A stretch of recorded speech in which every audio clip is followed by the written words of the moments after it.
చేసేదానికి మనకు 4 universal pillars point ఉంటాయి. అంటే మన ఒక స్తంభం నిలబడాలంటే ఉన్న 4 పిల్లర్స్ నిలబడుతుంది కదా, అదే 4 ముఖ్యంగా ఫాలో కావాలి.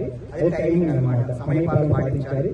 తర్వాత డిసిప్లిన్ గా ఉండాలి, క్రమశిక్షణ కూర్చోవడం అనేటువంటి. తర్వాత సైలెన్స్ అనేది చాలా ముఖ్యమైనది. భగవంతుడు సైలెంట్ కూడా ఉంటాడు. ఆ సైలెంట్ అనేటువంటిది మనకి సక్సెస్ఫుల్ మాత్రం సైలెంట్ గా స్మైల్ గా ఉంటుంది, అది కూడా ఫాలో కావాలి. తర్వాత ఓపిక, సహనమైనది కూడా చాలా ముఖ్యం. ఓపికగా ఉండి గంటసేపు ప్రాక్టీస్ చేస్తే మనకు ఫలితం ఉంటుంది. ఈ 4 అనేటువంటి మనకి ఎట్లుంటే అంటే మనకి యూనివర్సిటీ వెళ్ళొస్తూ ఉంటుంది, భగవంతుడు నడవస్తూ ఉంటుంది. ఈ 4 మనకు ఫాలో అయితే ఆటోమేటిక్ గా మనకు ఆరోగ్యం వచ్చేస్తుంది. ఈ 5 మనకు ఆరోగ్యం ఉంటుంది. అది మనం ఆదివారం చేస్తే మన క్లాస్ కూడా ఏ విధంగా ఉంటుంది అన్నమాట. యోగా నిర్వచనం ఏంటంటే యోగం కర్మస్థ కౌశలం, యోగస్థ కర్మాన్ని, ఈ 4 అన్నమాట మనకు యూనివర్సిటీ తెలుస్తారు. అదేవిధంగా మనకు ప్రతి రోజు కూడా ఆ నిర్వచనానికి మనకు అర్థం పెట్టేటట్టు మీరు క్రమశిక్షణ ఫాలో అవుతాం. మన క్లాస్ తెలుస్తుంది యోగా ఈ విధంగా ఉంటుందని ఈ ద్వారా మన క్లాస్ తెలుస్తుంటుంది ఈ విధంగా. అదేవిధంగా గురువు శిష్యుడికి సంబంధం ఏ విధంగా ఉంటుందంటే మన తల్లిదండ్రులకు పిల్లలకి సంబంధం ఉంటుంది. తల్లిదండ్రులు ఒక ప్రతిబింబంలాగా ఉంటారు అన్నమాట. వాళ్ళ ప్రతిబింబాలు చూసుకుంటారు అన్నమాట. అర్థం మన పేరు చూసుకుంటారు కదా, ఆ విధంగా వాళ్ళ పిల్లలను వాళ్ళ రూపంలో చూసుకుంటుంటారు. ఆ పురుషులు మనకు సంబంధం కూడా బాండింగ్ కూడా ఆ విధంగా ఉంటుంది. ఇద్దరు ఒకటే అన్నమాట మనస్తత్వం. అదే ఈ గురువు చేసేటువంటి నచ్చలేదు అనుకోండి, శిష్యులు రాలేరు, ఎవరు కూడా శిష్యులు ఏర్పడరు కూడా. వాళ్ళు చెప్పేటువంటి విద్య నచ్చితే మాత్రం వస్తారు, రెండింటికి కలిసి పడతారు అన్నమాట. అందుకే మనకి పెద్ద యోగా ఆత్మీయ కుటుంబం. ఇంత ఆత్మీయ కుటుంబం కావడానికి కూడా మీరు చేసిన సహకారం క్రమశిక్షణ 9 ఏళ్ళ నుంచి క్రమశిక్షణగా వచ్చి మన క్లాస్ ఇంతవరకు చేసిన దానికి, ఇంత పెద్ద ఫ్యామిలీ చేసిన దానికి ప్రతి ఒక్కరికి పేరు పేరున ధన్యవాదాలు జరుపుకుంటున్నాను. అందరూ విధంగా ఆరోగ్యంగా సంతోషంగా సర్వీజన్స్ లోకాలు అందరూ సంతోషంగా ఉండాలని కోరుకుంటూ, మీరు నాకు గురుదక్షిణగా ఇవ్వాల్సింది ఏంటంటే మీరు ఈ విద్య నేర్చుకున్న తర్వాత మీరు చెప్పాలి. అదే నా గురుదక్షిణగా కోరుకుంటున్నాను. ఒకటి ఆశించలేదు.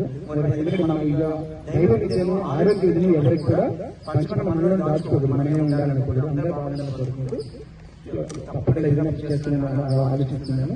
ఆ విధంగా చేస్తామని కోరుకుంటూ అందరికీ మరోసారి గురుపూర్ణిమ శుభాకాంక్షలు తెలుపుతుంది. ధన్యవాదాలు. Thank you sir.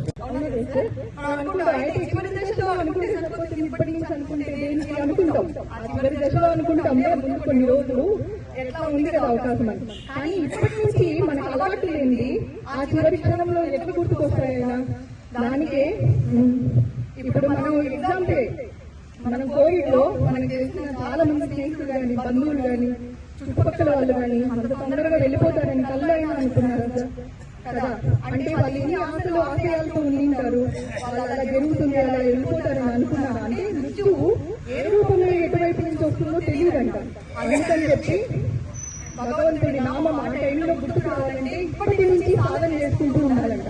దాన్ని పోతన మహాత్ములు భాగవతంలో ఏం చెప్తున్నారంటే, ఒక పద్యంలో కూలిన చోట, కొట్టబడి కుండిన చోట, మహాజ్వరాదులను పేలిన చోట, సర్పముఖ పీడలను పొందిన చోట, ఆర్తులై తూలిన చోట, విష్ణు బహదూరిని పేర్కొని కాను యాతనా వితతి పూనరు కానరు దుఃఖ భావలునని. దీని భావం ఏం చెప్తున్నారంటే, కూలిన చోట. దీనికి మనం అలా నడుస్తూ వెళ్తుంటాం, తలకి ఏదో కాళ్ళకు తగులుకొని ముందు పడిపోతుంటాం. ఇప్పుడు మనకు తెలియకుండానే భగవన్ నామం గుర్తుంది, కేశవ మాధవ నారాయణాన్ని గుర్తుకొచ్చేసిందాలంట.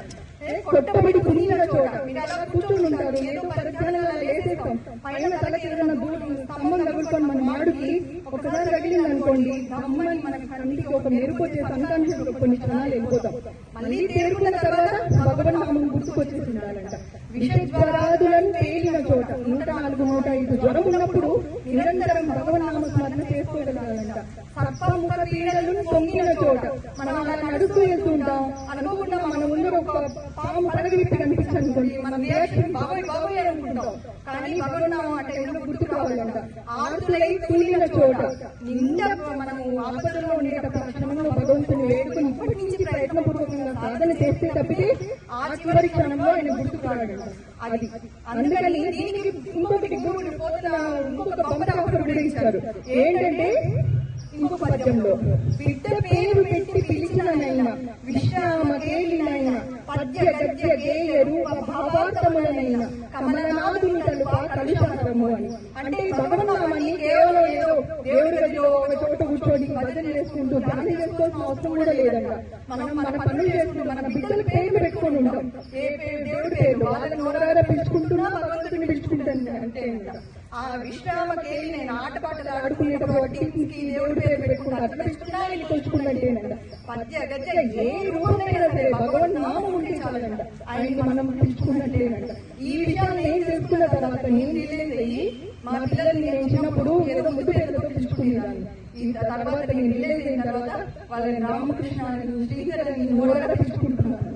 అది నెక్స్ట్ ఇది సార్ నాకు తెలిసిన విషయాలు గురువులు చెప్పడమే ఒక్కొక్కటి నేను తీసుకొని నా మైండ్ లోకి తీసుకొని. అది ఇంకోటి ఏంటంటే లాస్ట్ ఉమెన్స్ డే రోజు పద్మశాలి భవన్ లో పిలిచినప్పుడు వాళ్ళు మహిళలకు ఏదో సత్కారం చేయాలని ఆ రోజు నేను శ్రీనివాసులు సార్ ఆయన ఈ రోజు రాలేదు, ఆయన గుర్తు లేదు. నేను ఆ రోజు చెప్పాను భగవంతుడు నాకు ఒక మంచి అవకాశం ఇవ్వాలే కానీ నాకు పిల్లలకి భగవద్గీత నేర్పించాలనే సంకల్పం ఉంది అని చెప్పి.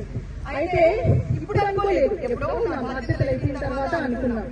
కానీ సార్ మానసు బోధ అంటారు కదా, మన ఏదో మనుష్య కారణం బంధం ఒక వాక్యాలు ఏమున్నాయంటే మమ్మల్ని బాగా ఇన్స్పైర్ చేసేది ఏంటంటే 100 ఏళ్ల జీవితము కలదంచు భావించి మత్తుగా ఉండకు మనస ధర్మ కార్యాలను దైవ కార్యాలను వెంటనే చేయి మనస. ఈ లైన్స్ వెంటనే మాకు ఇన్స్పైర్ అప్పటికప్పుడు నిర్ణయం తీసుకునేది.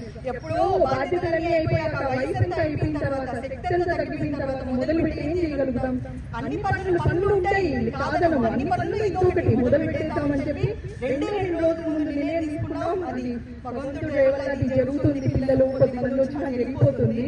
అందుకనే భుజాల మీద సంసారం బుద్ధిలో భగవంతుడు అంటారు. భుజాల మీద సంసారం పోయి బుద్ధిలో మాత్రం భగవంతుడిని పెట్టుకోమని చెప్పి మా నాన్నగారికి మాకు సద్గురువులైన శ్రీ రామకృష్ణానంద స్వాములు వారు గణి క్షేత్రంలో ఉండేవారు. ఆయన సద్గురువు. ఆయన చెప్తే సూక్తి అని చెప్పి మా నాన్నగారు చెప్తూ ఉంటారు అనమాట. అందుకని చెప్పి మనము జీవితాన్ని ఆస్వాదించాలి, అలాగే సద్వినియోగం కూడా చేసుకోవాలి. అప్పుడే మానవ జన్మకి సార్థకత. అందుకని చెప్పి మనం ఈ విషయాన్ని కొద్దిగా ఏదో మీకు ఏ గురువు నచ్చితే వాళ్ళ సందేశాలు మనకు తీసుకొని కొద్దిగా ఆచరణలోకి తీసుకుంటే మళ్ళీ ఈసారి మానవ జన్మ వస్తుందో లేదో గ్యారెంటీ లేదు. అది కూడా చేసుకొని కొద్దిగా మనం తెలిసిన విషయాల్ని ఫాలో అయిపోతుంటే అదే చాలు సార్. గురువులు చెప్పినవి అంతే, అంటే మనకి ఏం తెలుసు చెప్పండి అసలు. అందుకని చెప్పి మనకందరికీ ప్రతి ఒక్కరికి భగవంతుడు మానసిక ప్రశాంతతను ప్రసాదించాలని కోరుకుంటూ జై శ్రీరామ్. జై శ్రీరామ్. జై శ్రీరామ్. జై శ్రీరామ్. జై శ్రీరామ్. జై శ్రీరామ్. జై శ్రీరామ్. జై శ్రీరామ్. జై శ్రీరామ్. జై శ్రీరామ్. జై శ్రీరామ్. జై శ్రీరామ్. జై శ్రీరామ్. స్లోగన్ అందరికీ గురుపాఠం స్లోగన్ జై శ్రీరామ్. జై శ్రీరామ్. జై శ్రీరామ్. జై శ్రీరామ్. జై శ్రీరామ్. జై శ్రీరామ్. జై శ్రీరామ్. జై శ్రీరామ్. జై శ్రీరామ్. జై శ్రీరామ్. జై జై శ్రీరామ్. జై జై శ్రీరామ్. జై జై శ్రీరామ్. కట్ చేసి ఫోటో